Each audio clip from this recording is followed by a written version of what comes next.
A memorable night.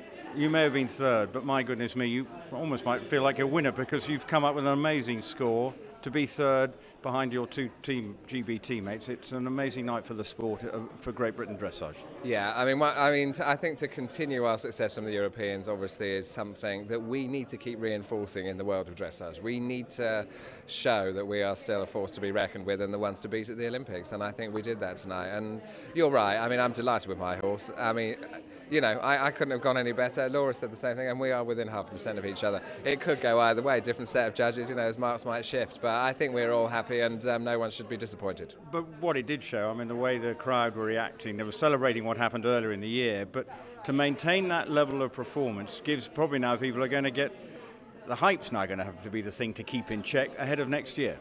Yeah, I mean, that's going to be a problem because, I mean, I suppose the best way to look at it is we've never ridden at championships with pressure because nobody's expected. And you quite rightly said, I think now people are, well, quite rightly, why not? They're going to be expecting us to do well, they're going to come and support us, and we want to be the ones that deliver the goods. And the strength and depth, and that's the important thing. To win a team gold or even individual gold, it's like team gold, you need the strength and depth. And what tonight's proved, there is that now, the horsepower.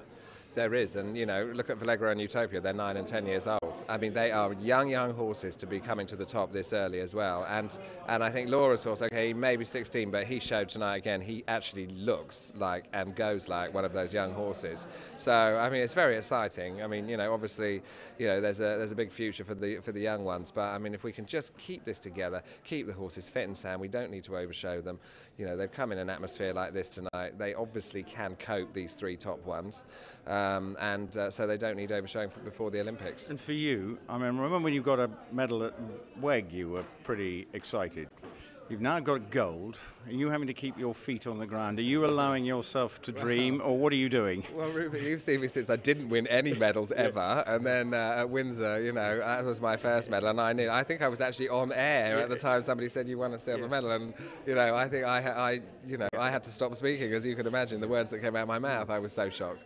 It's almost after a couple of years, you do start realising that you know you do have to work hard to stay at the top. You never let yourself get down. You know, the peak has got to be kept, and yeah, my feet are on the ground because I know that, and I know that things can go wrong, and I know it can be taken away from you as quickly as it's given to you with a horse. So I've got to be on my guard.